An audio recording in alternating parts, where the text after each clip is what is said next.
Voilà, je vais vous présenter comment faire une section, donc la section d'un plan dans un volume. Donc ici, le plan il est représenté par ces deux traces, donc les intersections comme on peut le voir ici dans la 3D, dans l'axonométrie. Donc on a les deux traces M qui est donc l'intersection avec le PH et l'intersection avec le PF qui est N. Et donc, ce qui est important à bien comprendre avec les traces, eh bien, c'est que donc on a ces deux droites qui appartiennent au plan, et ces deux droites, eh bien, si je prends la trace N, sa propre projection dans le PF, c'est elle-même. Par contre, quand je la projette dans le PH, eh bien, ici, je vais avoir sa projection qui va se confondre avec la ligne de terre. Donc ici, je vais avoir N égale NF. Voilà, donc elle est elle-même sa propre projection dans le PF. Et quand je la projette dans le PH, eh bien, elle se confond avec la ligne de terre. Même chose pour M, donc ça c'est l'intersection avec le PH, donc c'est sa propre image dans le PH. Et quand elle se projette dans le PF, eh bien, elle se projette sur la ligne de terre. Alors, donc ici, je vais avoir MF, voilà.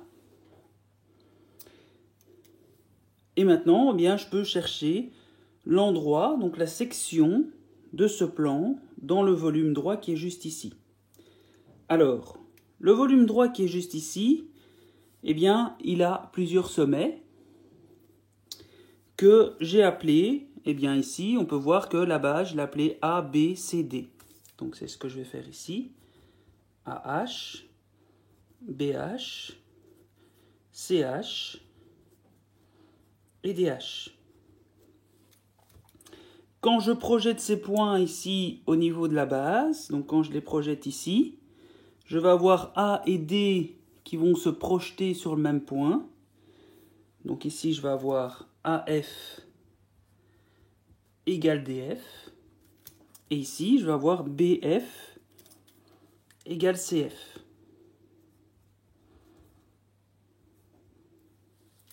Alors maintenant, j'ai aussi les points qui sont en hauteur ici. Donc EFGH.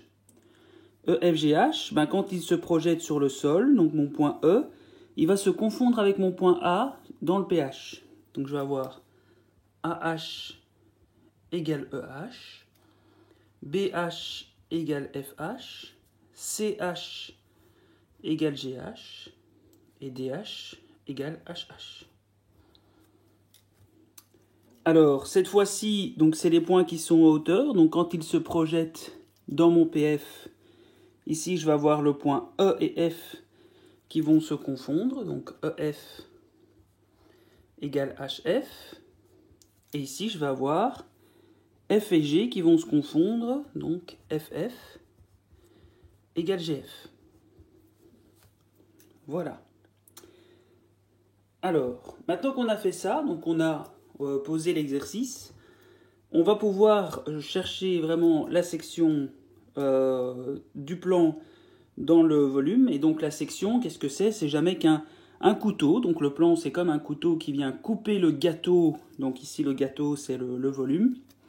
Et alors, nous, ce qu'on essaye de trouver, c'est ce qui en résulte. Donc on va avoir une partie de plan, donc une section, voilà, à l'intérieur du volume qui va être la trace de ce plan dans le volume. Et donc ça, c'est ce qu'on cherche.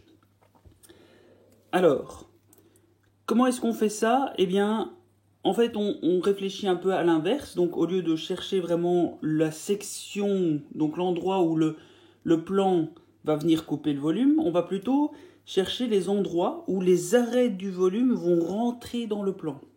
Parce qu'une fois qu'on aura trouvé ces points de percée, donc les points de percée des arêtes du volume dans le plan, eh bien il suffit de les relier ensemble et ça nous donne la section. Alors, comment est-ce qu'on faisait encore pour trouver le point de percée d'une droite dans un plan? Donc ici c'est plutôt une arête, mais c'est le même fonctionnement. Eh bien, on avait besoin d'un plan qui contient l'arête. Alors, évidemment, toutes les arêtes du volume ne vont pas percer le plan. Donc, il y en a certaines où eh bien, on va chercher peut-être le point de percée et puis on va voir qu'en fait, ça ne perce pas le plan. Alors, les arêtes qui fonctionnent bien en général, c'est surtout les arêtes de hauteur. Donc, on va prendre plutôt ces arêtes-là en priorité et voir si effectivement ces arêtes-là percent le plan.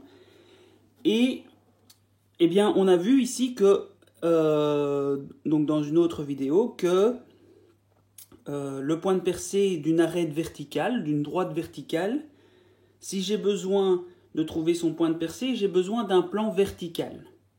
Un plan vertical qui la contient. Donc si je prends l'arête AE, donc celle-là, je peux prendre un plan vertical. Donc j'ai pas besoin d'avoir une orientation bien particulière tant que ça contient mon arête AE. Alors, par contre, on va essayer d'être économe au niveau des tracés.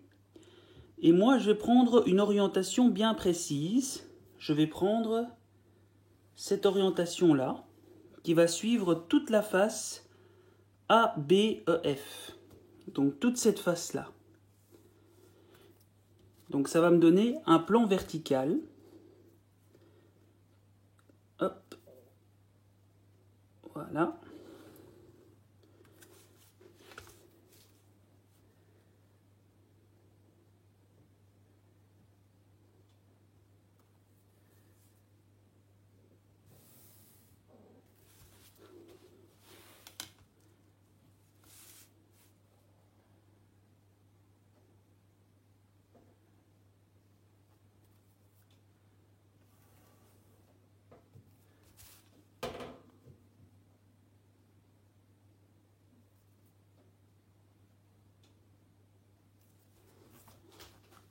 Voilà.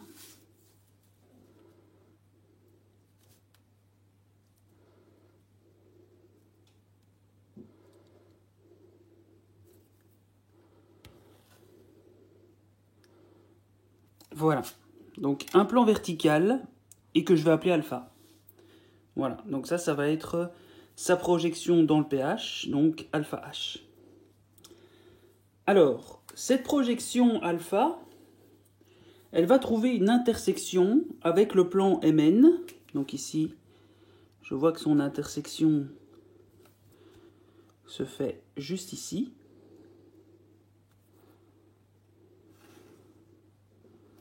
C'est une intersection que je vais appeler I. Voilà. Et je vois que si je projette cette projection I dans le pH, eh bien, sa projection ici, eh bien, je vais avoir alpha H, donc la projection du plan, qui se confond avec la projection de mon intersection I. IH. Voilà.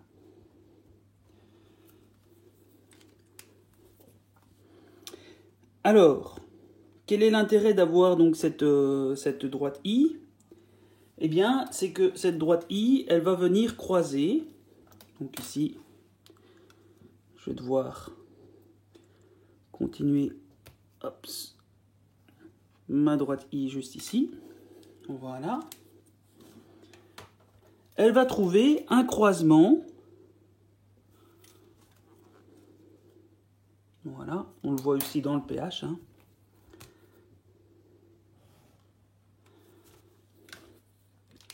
Elle va trouver un croisement avec ma trace M. Donc ça, c'est un point de construction que je vais appeler 1H. Voilà. Et que je vois dans mon épure, qui est donc juste ici. Ça, c'est 1H. Alors, ce point 1, je peux le reporter dans le PF. Donc, si le point 1, il se trouve sur MH, d'accord, sur MH, je peux le reporter sur MF, qui, je le rappelle, se confond avec la ligne de terre.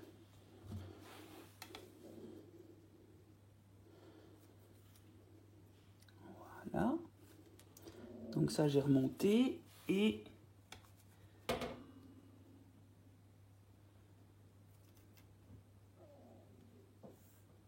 Voilà. Donc ça, c'est un F.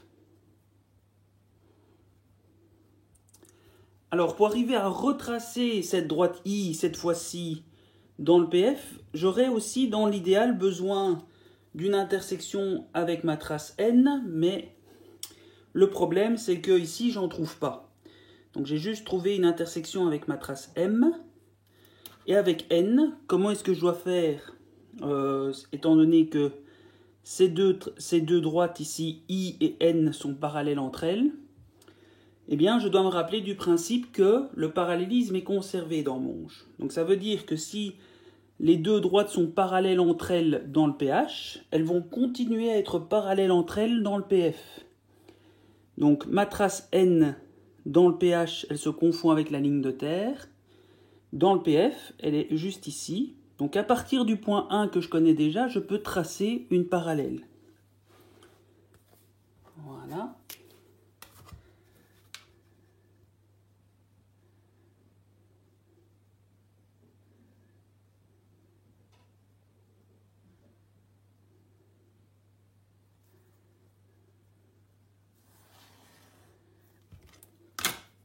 Voilà, ça c'est IF.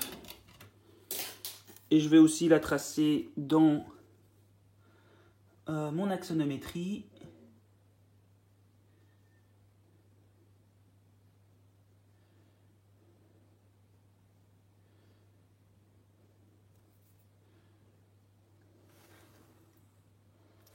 Voilà, donc ça c'est IF.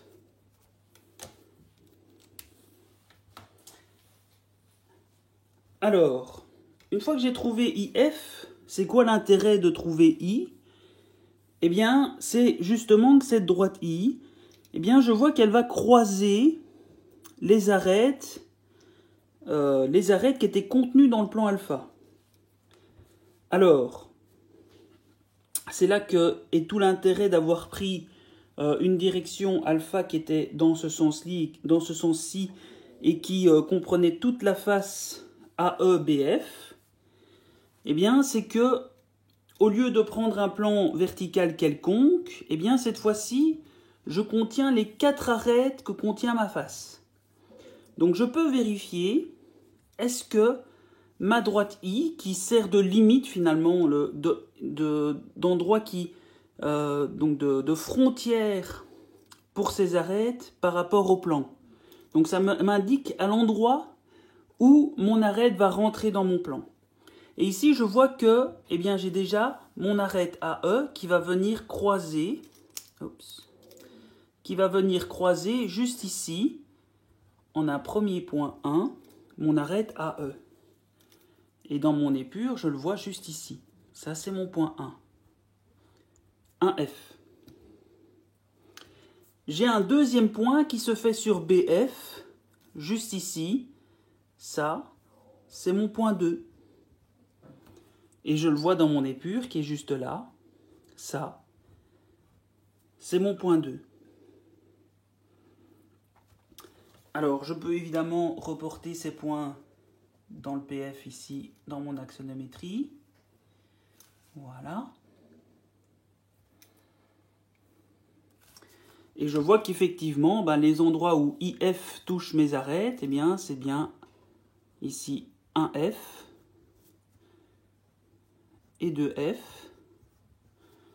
Voilà. Et quand je reporte ces points dans le PH, eh bien, ça se confond avec mes sommets, ici A, B, E, F. Donc ici, hop, c'est égal à 1H, et là c'est égal à 2H.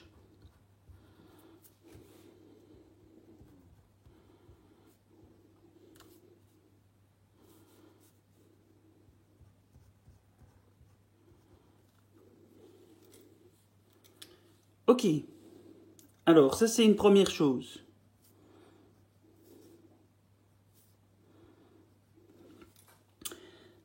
Maintenant, j'ai besoin de trouver les points de percée des arêtes verticales qui sont ici juste devant, donc c'est-à-dire DH et CG.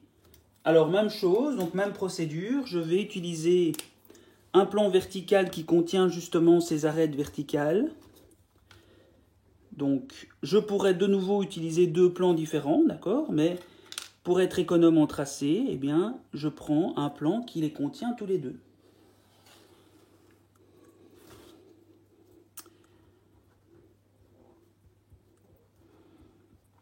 Voilà. Alors, vous vous demandez peut-être aussi pourquoi est-ce que je ne prends pas un plan vertical qui est comme ceci, qui contiendrait donc les deux arêtes AE et DH. Eh bien, tout simplement parce que là, ce serait un plan vertical particulier qui serait un plan de profil. Et le problème des plans de profil, c'est que eh bien, quand on essaye de reporter les points, on ne sait pas exactement où on doit s'arrêter. Et donc ça pose problème. Donc c'est pas un service de nous rendre. Donc ici, si je prends un plan de profil, que je reporte mes points, bon ici dans ce cas-ci, on arrivera à trouver un point, mais on trouvera une droite d'intersection qui va se confondre avec nos arêtes verticales, et finalement on trouve même pas le point de percée. Donc c'est vraiment une direction donc perpendiculaire à la ligne de terre qu'il faut vraiment jamais prendre. C'est la direction d'un plan de profil. Donc ici, je suis obligé de prendre un plan qui est donc soit deux plans verticaux qui contient les deux arêtes ici, soit un seul plan vertical qui contient les deux arêtes. Donc ça, c'est au choix. Moi, je prends le choix le plus économique en tracé. Et donc, ici, dans mon axonométrie, ça me donne ceci.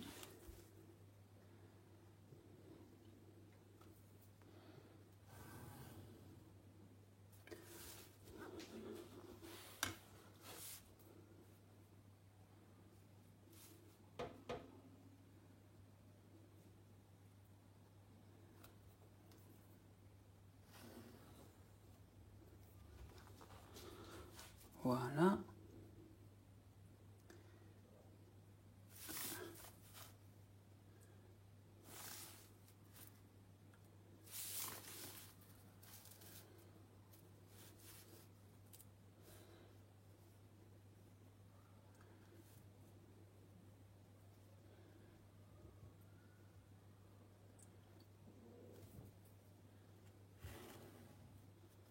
Voilà.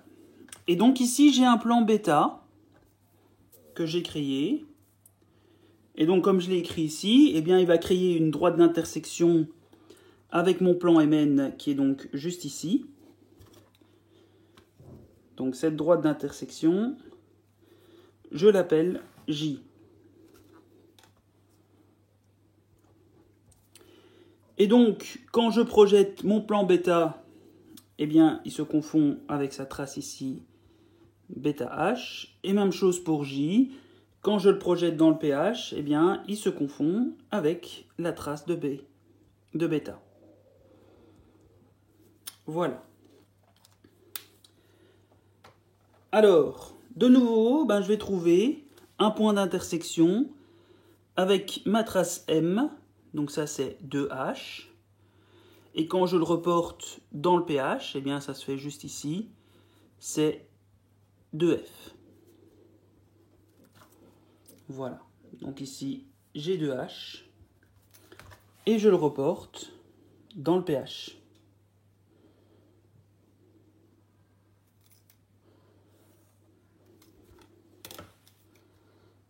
Ça me donne 2F.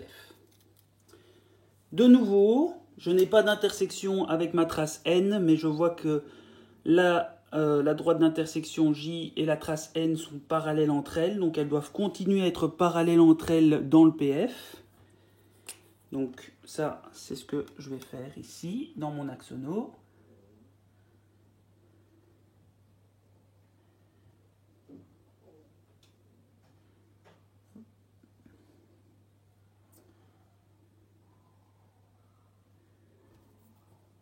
Voilà.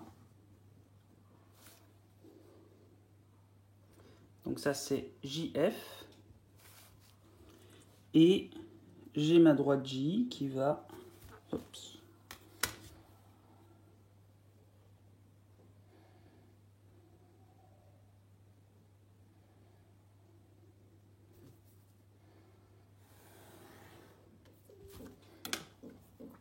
Voilà, JF. De nouveau, je trouve des intersections entre ma droite J et les arêtes qui sont compris dans ma phase. Donc ici, j'ai une intersection avec des H. Ça, c'est mon point 3. Donc avec des H juste ici, c'est mon point 3. Et une intersection avec CG qui se fait juste ici. Ça, c'est mon point 4. Et quand je reporte ces points dans le PF,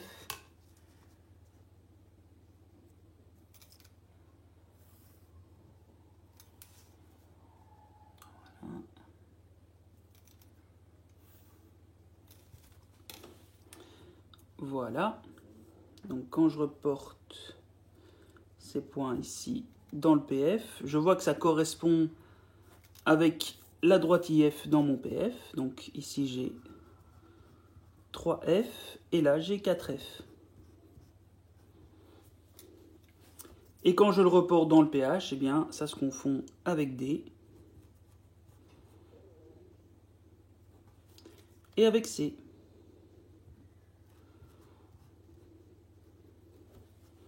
Voilà. Donc ici, même chose, je trouve une intersection avec CG qui est juste ici. Ça, c'est mon point 4. Voilà. Et quand je le reporte dans le PH, eh bien, ici, je trouve 3H et 4H. Alors, je peux remarquer aussi que mes plans, ici, alpha et bêta, eh bien, si je prends bêta, eh bien, si ça contenait l'arête DH et l'arête CG, ça contenait aussi les arêtes GH et aussi CD. Par contre, eh bien, je vois que ces arêtes ne trouvent pas d'intersection avec J. Donc GH et CD n'ont pas d'intersection avec J parce qu'elles sont trop courtes. Donc ça, c'est l'exemple, c'est un exemple d'arêtes qu'on aurait cherché, de points de percée d'arêtes qu'on aurait cherché, mais qui n'auraient rien donné. Donc ici, je vois bien que, eh bien, mon arête GH ici, elle ne trouve pas d'intersection avec J, et même chose pour CD, elle ne trouve pas d'intersection avec J parce qu'elle est trop courte. Donc les seuls points de percée qu'on trouve, c'est les points 1, 2, 3, 4 qu'on a trouvés juste ici. Et donc, si je les relie ensemble, eh bien, ça me donne la section que je cherchais. Voilà. Et pour la mettre en évidence, je vais la colorier vite fait.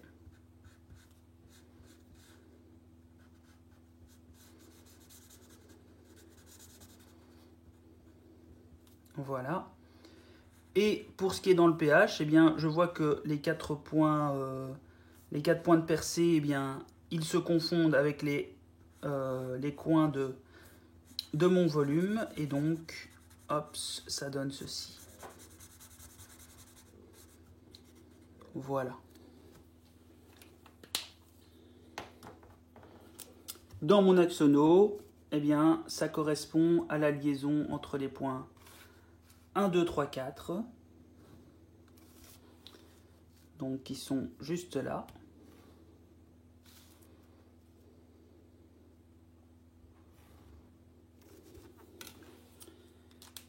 Et si je les relie ensemble, voilà, et que je colorie, ça me donne la section qui est juste ici.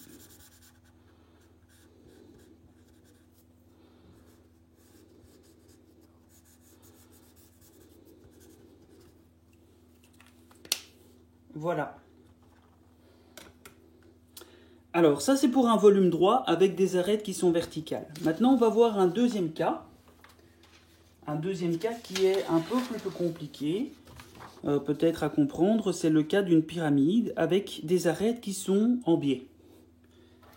Et donc, ces arêtes, eh bien, donc avec ces arêtes-là, donc ces arêtes de hauteur-là, eh bien, je ne peux plus prendre un plan vertical qui va être parallèle à la ligne de terre, hein, comme j'avais juste avant, parce que si je fais ça, eh bien, ça veut dire que je prends un plan qui contient juste mon arête AB. Donc ici, je vais renoter les points. Donc A égale... Ah oui, donc là j'ai juste AH, BH, CH, DH, et j'ai un sommet S. Voilà. Donc si je reporte A et D, eh bien, ils se confondent ici, AF égale DF. Et si je reporte BC, eh bien, ils se confondent en un même point, BF égale CF. Et le point S, voilà, je pourrais tracer une ligne de rappel et ça me donne ce point-là. Donc ça, c'est mon sommet SF. Voilà. Alors, donc avec ce volume-là, donc comme je vous disais, je ne vais pas tracer un plan vertical qui contient juste mon arête au sol AB, ça n'a aucun sens, d'accord? On voit très bien que l'arête au sol AB ne va pas percer le plan. Et donc, nous, ce qui nous intéresse, c'est de prendre plutôt, eh bien, cette fois-ci, soit un plan vertical, donc qui est perpendiculaire au PH, soit un plan debout, qui est perpendiculaire au PF. Parce que si, avec une arête verticale, je suis obligé de prendre un plan vertical, avec une droite debout, je suis obligé de prendre un plan debout, mais avec des orientations en biais comme ça, avec des orientations quelconques, je peux soit prendre un plan vertical qui contient l'arête, soit un plan debout. Donc ça, c'est au choix. Maintenant, ce qui fonctionne le mieux, en général, c'est plutôt les plans verticaux. Donc maintenant, ce n'est pas une règle générale, mais c'est plus un conseil. Voilà. Alors, donc je vais commencer par, eh bien, mon arête AS. Donc cette arête AS. Et je vais prendre un plan vertical qui la contient. Et ce plan vertical qui la contient, voilà, c'est celui-ci. Et je vois que en prenant un plan vertical qui contient AS, ben voilà, j'ai une arête en bonus, l'arête CS, qui est aussi comprise dans mon plan vertical. Donc si je la trace en axono, ça va me donner ceci. Voilà. Je vais monter des hauteurs.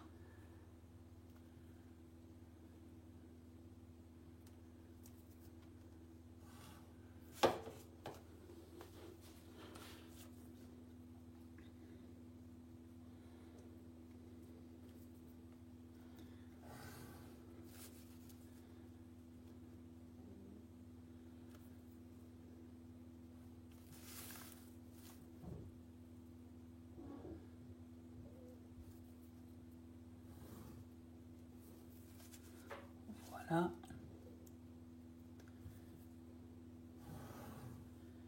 Et donc là, j'ai un premier plan alpha. Voilà. Avec une trace au sol ici qui est alpha H. Et qui va trouver une droite d'intersection juste ici, qui va être ma droite I. Non. Non, non, non. Si. Oui, c'est ça. Hop.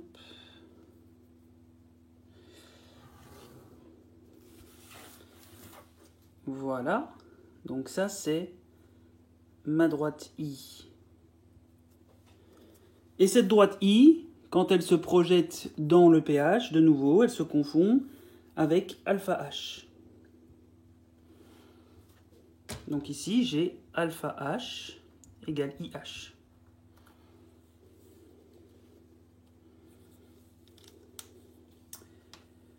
Alors, de nouveau, on se retrouve avec un plan qui est représenté par ces deux traces. Donc on le sait, la trace M, c'est sa propre image dans le pH. Et quand elle se projette dans le PF, eh bien, elle se confond avec la ligne de terre. La trace N, c'est sa propre image dans le PF. Et quand elle se projette dans le pH, elle se confond avec la ligne de terre. Ça veut dire que mon intersection I va croiser dans le pH NH, juste ici. Ça, c'est un H. Voilà, je le vois juste ici. Ça, c'est un H. Et je vois qu'effectivement, ma trace I, eh bien, quand je la remonte, eh bien, c'est bien l'endroit où elle va croiser ma trace N. Donc ça, c'est bien mon point 1 égale 1F. Voilà. Donc je peux remonter ce point-là sur ma trace N. Et donc ça, c'est 1F. Alors, de nouveau, je me retrouve avec le problème, la problématique, comme quoi, eh bien, mon intersection I ne croise pas mon autre trace M, mais je vois que, de nouveau, ben, ces deux droites sont parallèles entre elles, donc ça, c'est un peu de chance, mais autant en profiter dans cet exercice. Et donc, si elles sont parallèles entre elles, donc si ma trace M, elle est orientée comme ça dans le PH, quand elle est dans le PF, je rappelle qu'elle se confond avec la ligne de terre. Et donc, depuis le point que je connais, eh bien, je dois tracer une parallèle.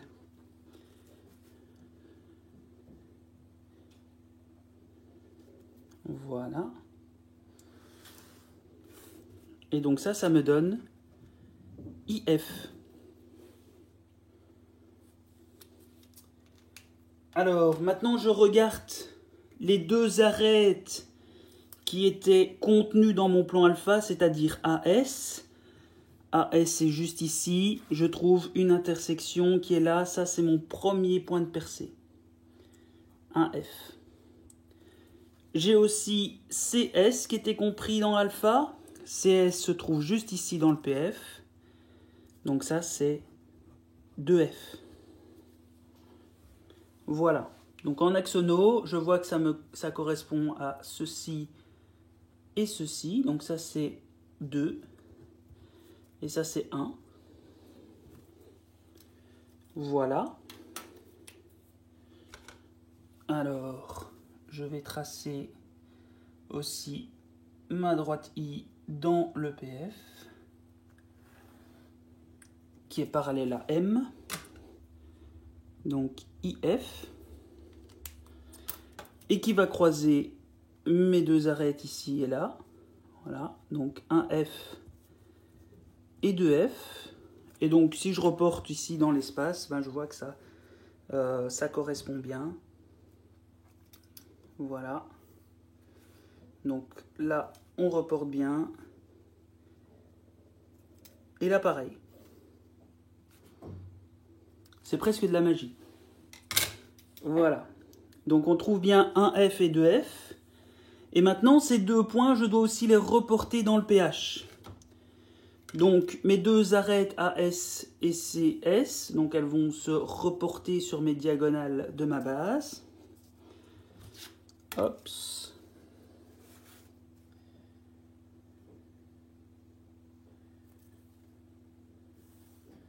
Juste ici.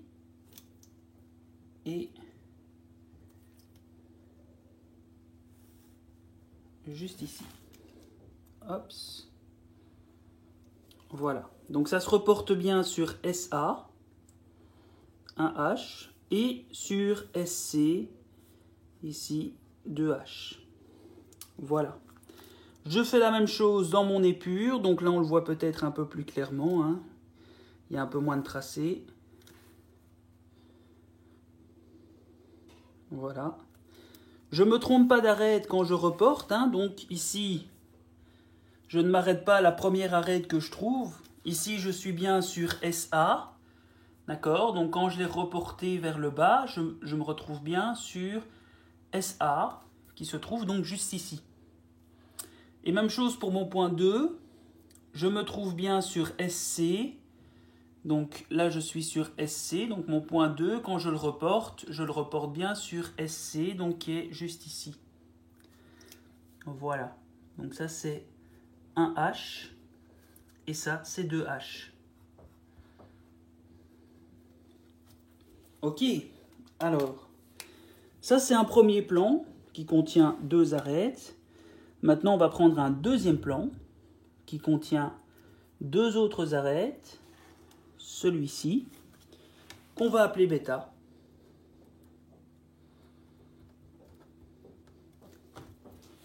Voilà. En axono, ça me donne ceci.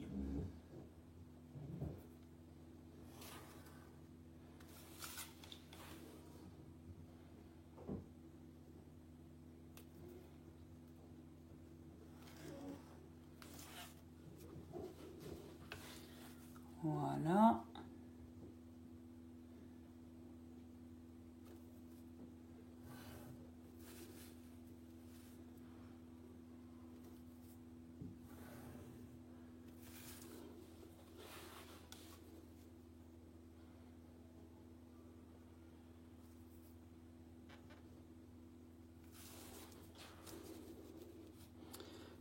Et voilà. Donc là, je me retrouve avec bêta. Et j'ai aussi une droite d'intersection qui se fait ici et là. Voilà.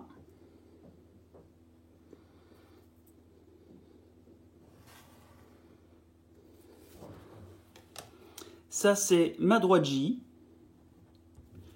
Droite J qui, eh bien, quand elle se reporte dans le pH, va se confondre avec la trace de bêta. Voilà. Comme je l'ai tracé ici. Donc bêta H égale JH. Alors, cette droite J, elle va trouver deux droites d'intersection avec mes deux traces, donc M et N. Donc ici, je vois que ça me donne mon point 2H. Et alors JH va aussi croiser NH juste ici. Ça, c'est 3H. Quand je reporte mes points 2 et 3, donc qui se trouvent ici dans mon épure, 2H et 3H, quand je les reporte dans le PF, mon point 3 qui est sur NH, je le reporte sur NF, donc ici c'est le point qui est juste là, donc 3 égale 3F. Et le point 2, et ici je pourrais même dire que 2 égale 2H. Voilà, le point 2, eh bien, je le reporte sur la projection de M, donc sur la ligne de terre, dans le PF. Voilà. Ça me donne 2F. Voilà, j'ai mes deux points 2F et 3F qui ont été reportés. Voilà, donc je fais faire la même chose ici. Donc 3, je le reporte sur N. 2, je le reporte sur M. Voilà.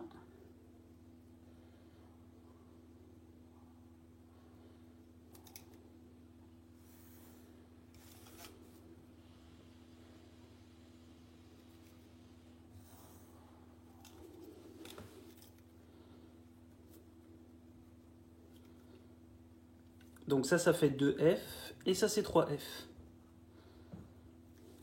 Si je relie les deux points ensemble, donc dans l'espace, la liaison des points 2 et 3, c'est la droite J. Donc, si je relie 2 et 3 dans mon PF, eh bien, ça me donne ma droite J, mais cette fois-ci,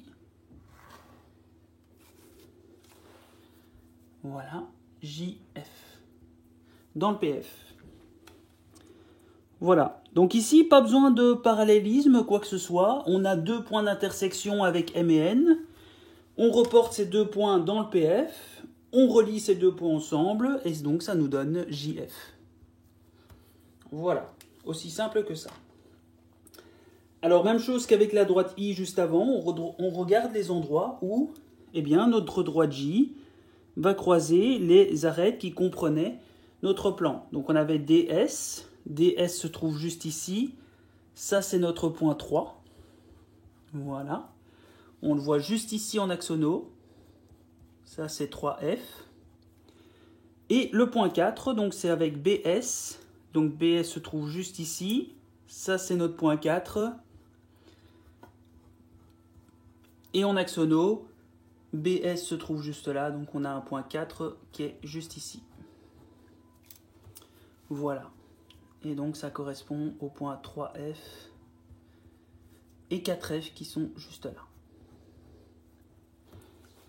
Voilà. Donc si je reporte les points, je vois qu'on trouve bien les mêmes points.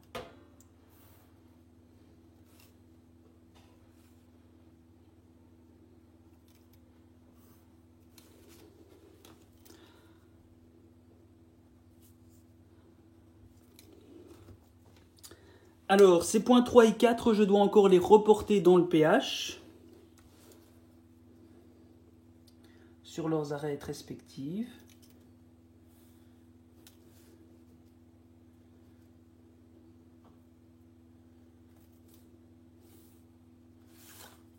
Voilà, donc j'arrive ici et là. Donc ça c'est 3H. Ça c'est 4H. Donc même chose, les points 3 et 4 qui sont juste ici, je les reporte sur leur arête respective. Donc le point 3 qui était juste ici, il était sur l'arête DS. Donc je le reporte bien sur l'arête DS.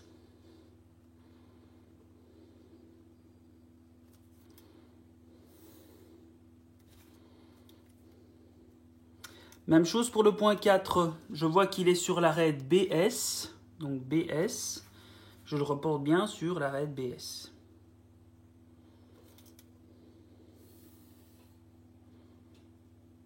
Non, pardon, je me trompe. Non, non, c'est ça. Oui, oui, c'est ça. Hop. Donc là, c'est 3H et là, c'est 4H. Et une fois qu'on a ces 4 points-là, on peut les relier ensemble pour trouver notre section.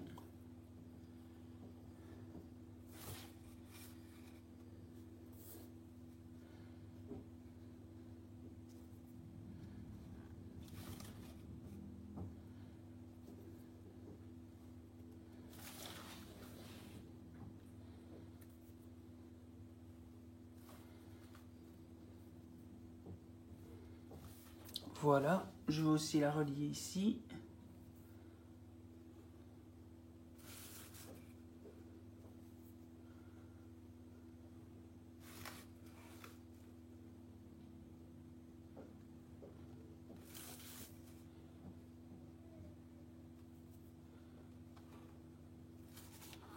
Voilà.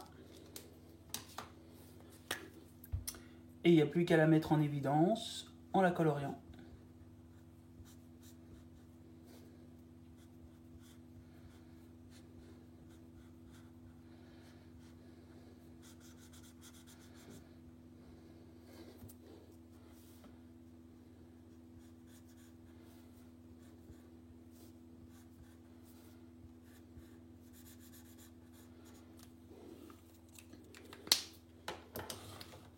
Et voilà.